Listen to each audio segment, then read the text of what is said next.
ಕಲ್ಲು ಹೊಡೆದು ಕುಟುಂಬಗಳಿಗೆ ಬೆದರಿಕೆ ಹಾಕಿದವರು ಯಾರ್ಯಾರು? ನನ್ನ ಜೀವನವೇ ಬೇರೆ, ಅವ್ರ ಜೀವನಾನೇ ಬೇರೆ ಅಂತ ಹೇಳಿ ಡಿ ಕುಮಾರಸ್ವಾಮಿ ಡಿಕೆ ಸುರೇಶ್ಗೆ ಟಾಂಗನ್ನ ಕೊಟ್ಟಿದ್ದಾರೆ. ಕಲ್ಲು ಹೊಡಿತೀವೋ ಕಸ ಎತ್ತೀವೋ ಹೇಳಿಕೆಗೆ ಟಾಂಗನ್ನ ಕೊಟ್ಟಿದ್ದಾರೆ ಡಿ ಕುಮಾರಸ್ವಾಮಿ ಸಂಸದರಾಗಿರುವಂತಹ ಡಿಕೆ ಸುರೇಶ್ಗೆ.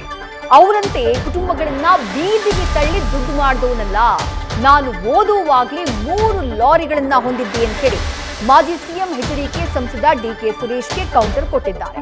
ಹಾಗಾದ್ರೆ ಡಿ ಕುಮಾರಸ್ವಾಮಿಯವರ ಬಗ್ಗೆ ಮಾಜಿ ಸಂಸದರಾಗಿರುವಂತಹ ಡಿಕೆ ಸುರೇಶ್ ಕೊಟ್ಟಂತಹ ಹೇಳಿಕೆ ಏನು? ಅದಕ್ಕೆ ಮಾಜಿ ಸಿಎಂ ಡಿ ಕುಮಾರಸ್ವಾಮಿಯವರು ಕೊಟ್ಟಂತಹ ಪ್ರತಿಕ್ರಿಯೆ ನೋಡೋಣ. 27 ಜನ ಸಂಸತ್ ಸದಸ್ಯರು ಕರ್ನಾಟಕಕ್ಕೆ ಎಡಬೇಡ ಅಂತ ಹೇಳಿದ್ರೆ ಕುಮಾರಸ್ವಾಮಿ ಅವರು ಬೇರೆ ವಕಾಲತ್ತಾಗ್ತಾ ಇದ್ದಾರೆ. ಎಲ್ಲ ಕರೆಕ್ಟ್ ಆಗಿದೆ. ನಾನ್ ಕಲ್ಲು ಹೊಡಿತಾ ಇದ್ನ, ಅವನ್ ಕಸ ಗುಡಿಸ್ತಾ ಇದ್ನ, ಅದು ಆಮೇಲೆ ಮಾತಾಡ್ತೀನಿ ಬಿಡಪ್ಪ. ಅವನ್ ಸುದ್ದಿ ಯಾಕೆ? ಅವನ್ ರೀಲ್ ಬಿಡ್ತಾವನಲ್ಲ ಸಿನಿಮಾದವ್ರು, ಹೆಂಗೆ ಗೊತ್ತಾ? ಡಬ್ಬ ಕಟ್ಬಿಡ್ತಾರೆ. ಡಬ್ಬದಲ್ಲಿ ಏನಿರ್ತದೆ ಅಂತ ಹೇಳಲ್ಲ. ಡಬ್ಬ ಚೆನ್ನಾಗದೆ ಅಂತಾರೆ. ಅದನ್ನೆಲ್ಲ ಹೇಳ ನಾನು.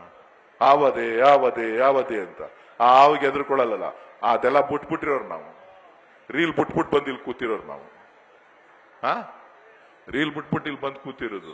ಆ ಡಬ್ಬದಲ್ಲಿರೋ ರೀಲ್ನೆಲ್ಲ ಪುಟ್ಟ ಆಗಿದೆ. ಅವ್ರು ಬರೀ ರೀಲ್ ಸುತ್ತದ್ ಗೊತ್ತು, ರೀಲ್ನ ಬಿಟ್ಟಿರೋರು ನಾವು. ಏನಪ್ಪ ನಟರಾಜ, ಅವ್ರು ಡಬ್ಬ ಮಾಡಿರೋರು. ನಾವು ಆ ಡಬ್ಬದಲ್ಲಿರೋ ರೀಲ್ನ ಬಿಟ್ಟಿರೋರು ನಾವು. ನಮಗ್ ಗೊತ್ತಿದೆ ಏನು ಅಂತೇಳಿ. ಅವ್ರ ಹತ್ರ ಏನ್ ಕಲಿಬೇಕಾಗಿಲ್ಲ.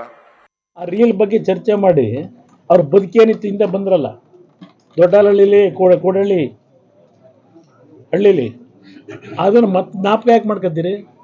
ಇವತ್ತು ಚೆನ್ನಾಗಿ ಬೆಳೆಸಿದ್ದಾರೆ ಜನ, ಲೂಟಿ ಹೊಡೆದು ಬೆಳೆದಿದ್ದೀರಿ.